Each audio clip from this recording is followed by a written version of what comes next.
سورۃ الاعراف کی آیت نمبر 152 152 سورہ اعراف کا 19واں رکوع اور 9ویں پارے کا 9واں رکوع۔ اللہ رب العالمین نے ارشاد فرمایا ان الذین اتخذوا العجل، بے شک وہ جو بچھڑا لے بیٹھے، یعنی جن لوگوں نے بچھڑے کی پوجا کی،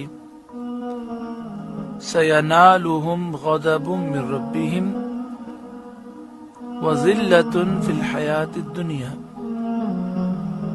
ان قریب انہیں ان کے رب کا غضب اور ذلت پہنچنا ہے دنیا کی زندگی میں۔ جیسا کہ آپ جانتے ہیں کہ حضرت موسیٰ علیہ السلام جب کوہ طور پر توریت لینے کے لیے گئے تو پیچھے سے آپ کی قوم کی اکثریت بچھڑے کی پوجا میں پڑ گئی۔ ان کے متعلق فرمایا کہ جن لوگوں نے بچھڑے کی پوجا کی، ان قریب انہیں ان کے رب کا غضب پہنچے گا اور دنیا کی زندگی میں ذلت پہنچے گی۔ وَكَذَلِكَ نَجْزِي الْمُفْتَرِينَ، اور ہم ایسا ہی بدلہ دیتے ہیں بہتان باندھنے والوں کو۔ وَالَّذِينَ عَمِلُوا السَّيِّئَاتِ، اور جنہوں نے برے کام کیے، ثُمَّ تَابُوا مِن بَعْدِهَا، اور ان کے بعد توبہ کی، وَآمَنُوا، اور ایمان لائے، إِنَّ رَبَّكَ مِن بَعْدِهَا لَغَفُورٌ رَحِيمٌ، تو اس کے بعد تمہارا رب بخشنے والا مہربان ہے۔ اس آیت سے ثابت ہوا کہ کوئی چاہے کتنا بھی گناہگار ہو، اگر توبہ کرے، گناہ چاہے صغیرہ ہو یا کبیرہ، جب بندہ ان سے توبہ کرتا ہے تو اللہ تبارک و تعالی اپنے فضل و رحمت سے ان سب کو معاف فرماتا ہے۔ وَلَمَّا سَكَتَ عَن مُوسَى الْغَضَبُ أَخَذَ الْأَلْوَاحَ، اور جب موسیٰ کا غصہ تھما، تختیاں اٹھا لیں۔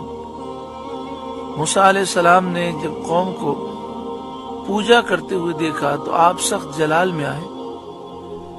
اب قرآن مجید فقان حمید ارشاد فرماتا ہے کہ جب آپ کا جلال وہ ختم ہوا تو آپ نے وہ تختیاں اٹھا لیں جس میں توریت لکھی ہوئی تھی۔ وفی نسختہا ھدی ورحمۃ للذین ھم لربہم یرہبون، اور ان کی تحریر میں ہدایت اور رحمت ہے ان کے لیے جو اپنے رب سے ڈرتے ہیں۔ یعنی تختیوں پر جو توریت لکھی تھی اس میں ہدایت بھی ہے اور رحمت بھی ہے ان لوگوں کے لیے جو اپنے رب سے ڈرتے ہیں۔ وَاخْتَارَ مُوسَىٰ قَوْمَهُ 70 رَجُلًا لِمِيقَاتِنَا، اور موسیٰ نے اپنی قوم سے 70 مرد ہمارے وعدے کے لیے چنے۔ یعنی جب قوم کی اکثریت نے بچھڑے کی پوجا کی تو اللہ کا حکم ہوا، حضرت موسیٰ علیہ السلام نے 70 افراد چن لیے اور آپ انہیں کوہ طور لے گئے تاکہ وہ اللہ تعالیٰ سے معافی مانگیں اور پوری قوم کی طرف سے عذر پیش کریں، پوری قوم کی طرف سے معافی مانگیں۔ لیکن وہاں جا کر وہ کہنے لگے کہ جب تک آپ اللہ ہمیں اعلانیہ نہیں دکھائیں گے ہم ایمان نہیں لائیں گے، آپ کی بات کو نہیں مانیں گے۔ تو ایک زوردار آواز ہوئی اور اس آواز سے پہاڑ پر زلزلہ آیا اور اس آواز کی ہیبت سے وہ 70 افراد ہلاک ہوئے۔